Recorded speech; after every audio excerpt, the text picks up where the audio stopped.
Usahawati ibu istri permaisuri.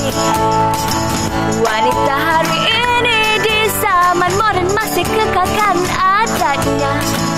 Dihormati, disayangi, disanjungi. Wanita hari ini.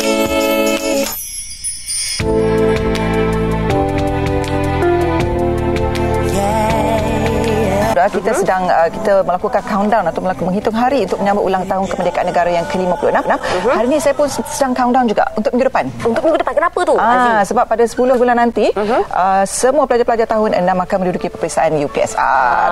Sebenarnya bukan pelajar-pelajar saja yang sedang berdebar, tapi seperti biasalah ibu bapanya juga yang terlebih debaran kata orang. Maklumlah semua ibu bapa inginkan anak-anak mereka berjaya bukan saja dalam bidang akademik tapi juga cemerlang akhlaknya ya, dan juga seimbang dari segi jasmani, rohani dan juga emosinya. Dan sebenarnya itu juga yang dikendaki oleh sekolah dan ia juga selaras dengan falsafah pendidikan negara. Dan sebenarnya ramai juga ibu bapa di luar sana yang melakukan berbagai cara pendekatan ataupun kaedah untuk memastikan ataupun untuk memberikan galakan kepada anak-anak mereka, di samping memberikan rangsangan kata orang, galakan semangat, motivasi, bimbingan dan juga kasih sayang. Ada juga ibu bapa yang mengambil langkah untuk menghias bilik tidur anak mereka ataupun memastikan persekitaran pembelajaran anak-anak mereka mungkin ada bilik khas dan sebagainya untuk memastikan anak mereka orang kata terangsang ataupun memotivasikan anak mereka untuk belajar. Itu yang boleh dilakukan di rumah, tapi apa yang boleh dilakukan di sekolah? Ada dorongannya di situ tentang bercakap tentang persekitaran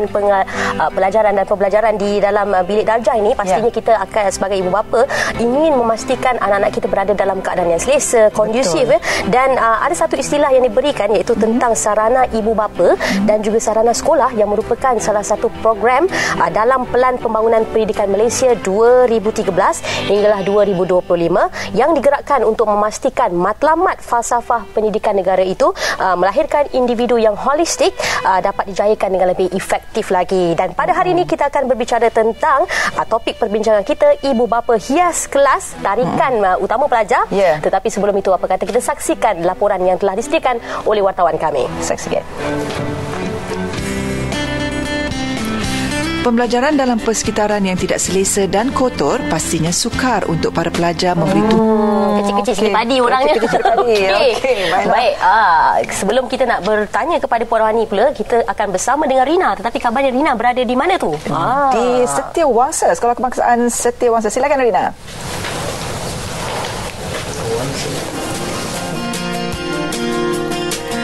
Terima kasih rakan tugas di Sri Pentas TV3. Assalamualaikum, salam satu Malaysia. Dan pastinya ketika ini saya berada di Sekolah Kebangsaan Setiawangsa, di mana ia merupakan salah sebuah sekolah yang turut mengaplikasikan sarana ibu bapa dan melibatkan ibu bapa untuk keceriaan kelas anak-anak yang ada di sini demi kecemerlangan mereka.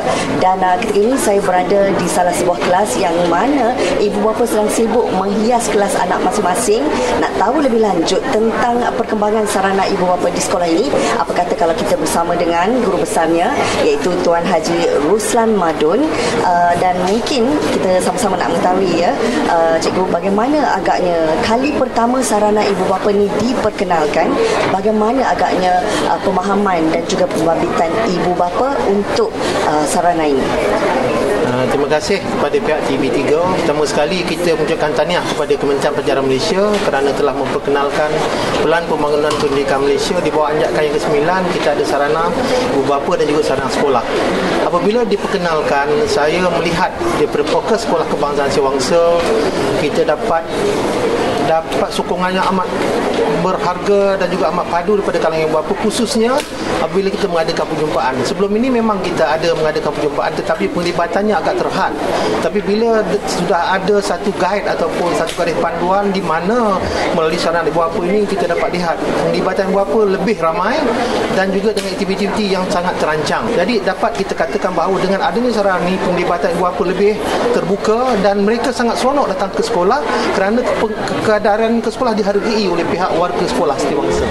Dan pastinya orang kata tidak ada sebarang halangan di antara ibu bapa untuk datang sama-sama ke sekolah ini menghias sekolah anak mereka. Dan mungkin cikgu boleh sentuh sedikit ya tentang keceriaan yang mana inisiatifnya di kalangan ibu bapa sendiri untuk menghias kelas anak-anak mereka ni. Alhamdulillah. Kalau kita lihat dengan adanya sarana PIBG ini, penglibatan ibu bapa lebih terancang dan juga terbuka. Contohnya dalam penglibatan menghias bilik darjah. Kerana di sekolah melalui perancangan strategik dan juga perancangan taktikal pihak sekolah, langkah yang pertama kita mengadakan keceriaan bilik-bilik khas. Yang langkah yang kedua kerjaan bilik-bilik darjah. Jadi fokus yang utama kita mengadakan keceriaan di bilik-bilik khas, iaitu contohnya di galeri warisan. Saya difahamkan usaha PIBG yang mana IJK-nya sendiri telah mengeluarkan perbelanjaan untuk memastikan apa saja dokumen dan juga maklumat dapat dikumpul dalam sebuah bilik itu yang kita kenali sebagai galeri warisan. Manakala untuk kiasan kelas, kita dapat lihat penglibatan ibu bapa membantu memastikan keceriaan kelas ini akan sentiasa bersih untuk memastikan motivasi kepada anak-anaknya masih belajar. Baik, saya difahamkan juga bukan sekadar kita melihat ibu bapa menghias kelas anak-anak, tetapi juga ibu bapa ini sanggup orang kata datang meraihkan hari lahir anak-anak bersama rakan-rakan anak-anak mereka sendiri. Mungkin cikgu boleh memberi sedikit pandangan. Sebenarnya sebelum ini pun program ini telah berjalan dan ibu bapa memang tidak berkesempatan untuk meraihkan hari jadinya bersama anak-anak mereka di luar. Jadi dia mengambil kesempatan meminta izin dengan kebenaran pihak guru besar dan juga kita panjang kepada guru-guru supaya anak-anak mereka yang menyambut hari jadi kita benarkan dijalankan di sekolah. Jadi ini berlaku di sekolah ini. Baik, mungkin akhir sekali sedikit harapan daripada cikgu terhadap pelibatan ibu bapa untuk sarana ibu bapa ini demi kecemerlangan anak-anak di sini. Dan harapan saya kepada semua warga PIBG seluruh negara untuk memastikan hasrat Kementerian Pelajaran untuk memastikan sarana PIBG ini berjalan lancar. Semoga apa yang kita harapkan supaya pintu sekolah sentiasa terbuka untuk membolehkan ibu bapa datang ke sekolah untuk berbincang dengan pengurusan sekolah dan berbincang dengan PIBG. Pada saya tidak ada masalah yang tak boleh selesaikan kerana PIBG menjadi orang perantaraan untuk membantu dan menyelesaikan apa sahaja masalah di peringkat sekolah. Terima kasih cikgu. Itu sahaja yang sempat kami bawakan kepada anda dari Sekolah Kebangsaan Setiawangsa. Jumpa lagi kembali semula ke studio. Silakan. Itu dia. Terima kasih Rina. Apa tu ceria juga Sekolah Kebangsaan Setiawangsa. Ya. Baiklah, kita juga nak bertanya kepada Puan Rohani sendirilah dari segi kreativitinya. Kalau kita lihat golongan wanita lebih kreatif kan. Jadi bagaimana pula dengan pelibatan para golongan bapa di sekolah TDJ ini? Macam bapa banyak yang bekerja kan. Jadi kita spend masa malam lah untuk nak repair pintu ke. Ada juga pelibatan daripada bapa lah. Ya, memang ada kan. Apa ni, kalau perempuan